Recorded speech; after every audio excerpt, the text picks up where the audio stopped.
Okey, bismillahirrahmanirrahim. Assalamualaikum warahmatullahi wabarakatuh. Apa khabar para pelajar yang saya kasihi? Kita teruskan pembelajaran kita dengan mengenal tokoh yang kedua daripada Khalifah Ar-Rasyidin. Tokoh yang saya masukkan adalah Khalifah Umar Al-Khattab.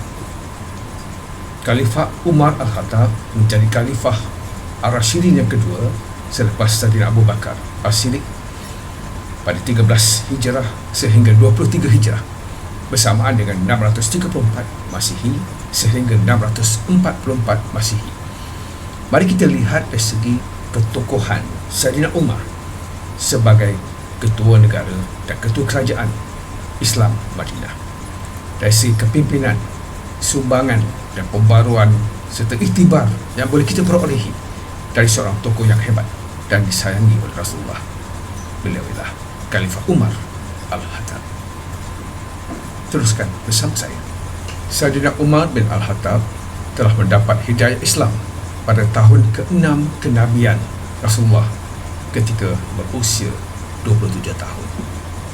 Beliau memeluk Islam setelah mendengar adik perempuannya membaca ayat-ayat suci Al-Quran. Dalam sebuah hadis yang diriwayatkan oleh Al-Tabrani bahawa Rasulullah SAW juga pernah berdoa, "Ya Allah, kuatkanlah Islam dengan Umar." Sebuah hadis daripada Ibnu Abbas yang diriwayatkan oleh Ibnu Majah bahawa Rasulullah SAW bersabda, apabila Umar memeluk Islam, Jibril pun datang dan berkata, "Ya Muhammad, sesungguhnya seluruh makhluk langit bergembira dengan Islamnya Umar." Semasa sebelum memeluk Islam, Saidina Umar merupakan duta bagi kaumnya, terutamanya untuk mengadakan perundingan antara kabilah yang bermusuhan. Beliau merupakan mertua kepada Rasulullah SAW apabila Rasulullah bernikah dengan anaknya Hafsah binti Umar. Beliau salah seorang yang dijamin syurga oleh Rasulullah SAW. Marilah kita sama-sama mendalami tokoh yang hebat ini, Saidina Umar bin Al-Khattab.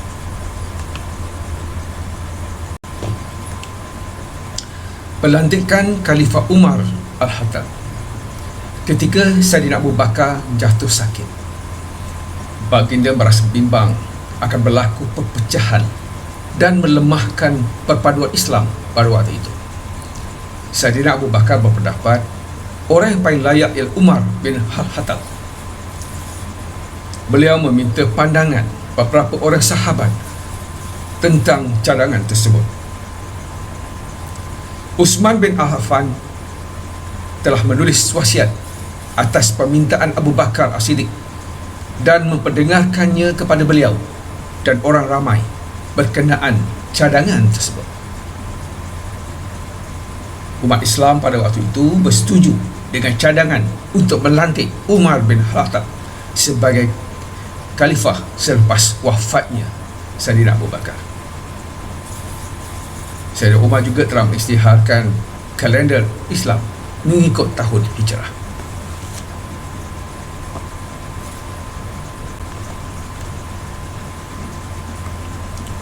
Sumbangan Saidina Umar bin Al-Khattab sebagai khalifah kedua, Khalifah Ar-Rasyidin.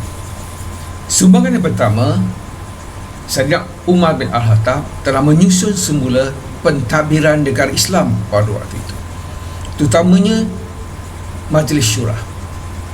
Majlis Syura ataupun lembaga ataupun majlis perundangan yang tertinggi dalam negara pada waktu itu.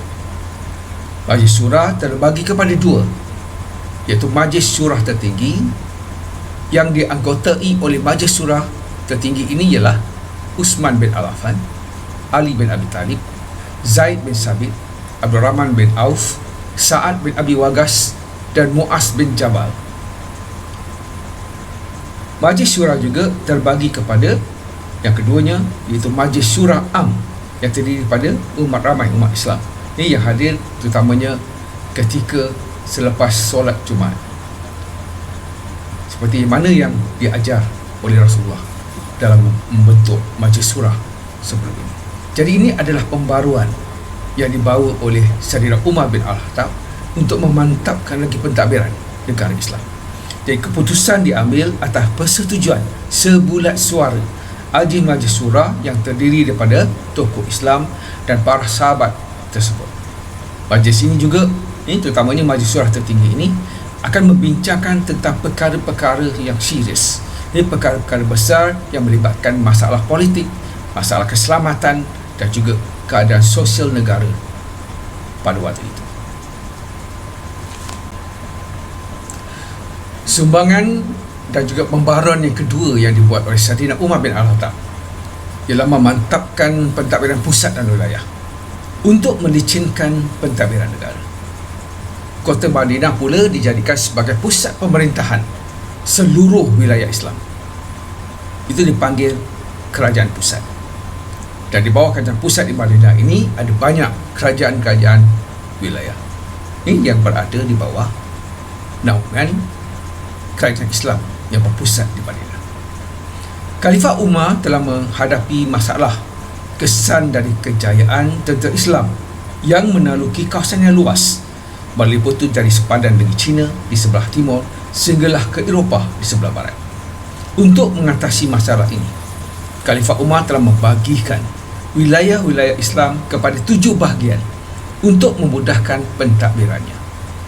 Antara wilayah-wilayah Islam tersebut ialah Kufah, iaitu di Iraq, Basrah di Iran, Syam di Syria, Jazirah di Palestin, Mosul di Mesir, Yaman dan Bahrain. Bagi memudahkan pengawasan dan pentadbiran, wilayah tersebut telah diperkenalkan dan dilengkapkan dengan pusat pemerintahan seperti mana yang ada dalam pemerintahan pusat. Pusat hanya satu saja, itu di Madinah, dan kerajaan-kerajaan lain adalah kerajaan-kerajaan wilayah di bawah pentadbiran kerajaan pusat di Madinah. Seperti Mekah, Damsyik, Kufah, Basrah, Syam, Jazirah, Mosul, Yaman, Bahrain. Itulah perubahan yang dibawa oleh Saidina Umar bin Al-Khattab untuk mengukuhkan dan melicinkan pentadbiran negara Islam pada waktu itu. Sumbangan ketiga dan juga pembaharuan yang dibuat oleh Saidina Umar bin Al-Khattab dengan menyusun semula undang-undang tanah negara. Pentadbiran tanah yang teratur dan sistematik diperkenalkan oleh Khalifah Umar bin Al-Khattab. Tanah-tanah yang dikuasai oleh tentera Islam telah dibagikan kepada 2 jenis, iaitu tanah dimah dan tanah sawafi. Tanah dimah merupakan tanah yang bertuan dan ditadbir oleh pemilik-pemilik asal tanah tersebut. Manakala tanah sawafi pula merupakan tanah yang ditadbir oleh pemegang-pemegang amanah yang dilantik daripada golongan al-ahyam, itu golongan peneroka ataupun al-alfi. Namun begitu, tanah-tanah ini tidak boleh dibeli atau tidak boleh dimiliki oleh sesiapa bagi mengelakkan berlakunya perpecahan di kalangan umat Islam, kecuali jika dibeli untuk melindungi kebajikan penduduk asal wilayah Islam yang baru dikuasai ataupun ditakluki. Itu satu perubahan yang diperkenalkan oleh Saidina Umar bin Al-Khattab dalam menguruskan tanah di wilayah-wilayah Islam pada waktu itu.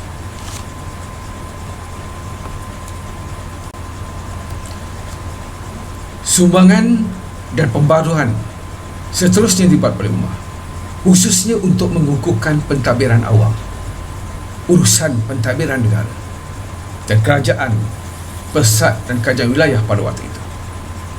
Setiap wilayah akan ditadbir oleh seorang gubernur atau wali, setiausaha dan juga pegawai jabatan yang cekap mengikut jabatan masing-masing. Antara jabatan-jabatan yang terlibat dalam jabatan ini seperti jabatan setiausaha tentera ataupun kitab al-Diwan, jabatan percukaian sahib al-Kharaj, pegawai polis ataupun sahib al-Syultah, pegawai pembendaraan negara sahib bai-amal dan seorang kali. Ini antara jabatan-jabatan penting dan pegawai-pegawai penting yang dilantik untuk menguruskan pentadbiran negara supaya berjalan dengan lancar dan memberi kebaikan dan kebajikan kepada penduduk. Surat pelantikan pegawai yang mengandungi garis panduan dan tanggungjawab yang wajib dipatuhi ini sebagai seorang pegawai kerajaan pada waktu itu. Setiap gubernur atau wali wilayah wajib memberikan laporan perkembangan di wilayah setiap tahun selepas musim haji. Sebab pada musim haji mereka akan datang ke Mekah untuk menunaikan haji. Dan pada waktu itu selepas selesainya ibadat haji, mereka akan memberi laporan kepada Saidina Umar berkaitan dengan permasalahan perkembangan yang berlaku di wilayah-wilayah Islam. Khalifah Umar telah menentukan kriteria pemilihan pegawai yang layak memegang jawatan di wilayah-wilayah tersebut. Khalifah Umar bin Al-Khattab juga berhak untuk melantik atau memecat pegawai-pegawai yang tidak amanah dan tidak cekap dalam melaksanakan tugas yang telah diamanahkan. Itulah ciri penting yang diambil kira oleh Saidina Umar dalam menentukan pegawai yang dilantik untuk memastikan pegawai lantik itu amanah, jujur dan dapat melaksanakan tugas sebaik mungkin. Ini seperti mana yang ditetapkan oleh syarak dan juga undang-undang Islam.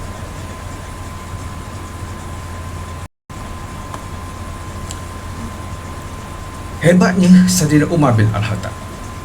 Saidina Umar bin Al-Khattab adalah orang yang pertama menggunakan hijrah sebagai kalender Islam, pertama menggunakan pukulan 80 kali ke atas peminum arak, pertama menubuhkan jabatan-jabatan, pertama mensunatkan qiyam di dalam bulan Ramadan, orang yang pertama mengarahkan solat jenazah berjemaah dengan 4 takbir, orang yang pertama mewajibkan zakat ke atas kuda, orang yang pertama memperkenalkan al-aul dalam masalah faraid, itu berkaitan dengan harta pusaka, dan orang yang pertama mengharamkan nikah mut'ah, orang yang pertama digelar Amirul Mukminin, iaitu ketua bagi orang Islam.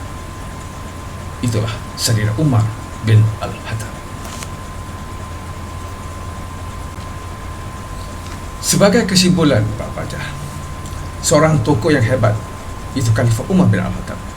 Banyak perkara yang kita boleh contohi daripada Saidina Umar bin Al-Khattab. Pertama, menjalankan urusan kehidupan dengan akidah yang benar. Kedua, patuh kepada syariat Islam dan sanggup berjihad mempertahankan kesucian agama Islam. Mendalami ilmu pengetahuan yang banyak, seperti Khalifah Ar-Rasyidin yang mahir dalam ilmu agama dan pentadbiran. Melaksanakan sistem surah dalam mencari keputusan dan mementingkan perpaduan ramai, bukan perpaduan puak sahaja. Membela golongan miskin dan mencari sumber-sumber kewangan untuk memajukan pentadbiran negara. Berdakwah perlu dijalankan oleh individu dan kerajaan bagi memerangi syirik dan juga kekufuran. Rakyat juga diberi hak untuk mengamalkan agama masing-masing asalkan tidak mengganggu pentadbiran yang berteraskan kepada syariat Islamiah. Itu antara kesimpulan yang penting tentang tokoh yang hebat ini. Itu Saidina Umar bin Al-Khattab yang perlu kita ambil untuk dijadikan iktibar dan teladan dalam kehidupan seharian kita. Daripada Abdullah bin Hisham berkata, kami berada bersama Nabi dan baginda memegang tangan Umar Al-Khattab. Umar berkata kepada baginda, wahai Rasulullah, adakah kamu menyayangi aku lebih daripada diriku sendiri? Rasulullah menjawab, demi Tuhan yang diriku berada di tangannya, sehingga aku menyayanginya lebih daripada dirimu sendiri. Umar berkata lagi, sesungguhnya adakah sekarang kamu menyayangi aku lebih dari diriku sendiri? Nabi menjawab, "Sekarang wahai Umar." Rasulullah meletakkan penghargaan yang tinggi kepada Umar bin Al-Khattab. Baginda bersabda, "Sekiranya ada seorang Nabi sesudahku, maka orang itu adalah Umar." Kita jumpa lagi dalam sesi akan datang. Selamatlah kaji. Kita mengambil iktibar dari perjuangan dari tokoh yang hebat ini, Sayyidina Umar Al-Khattab. Terima kasih.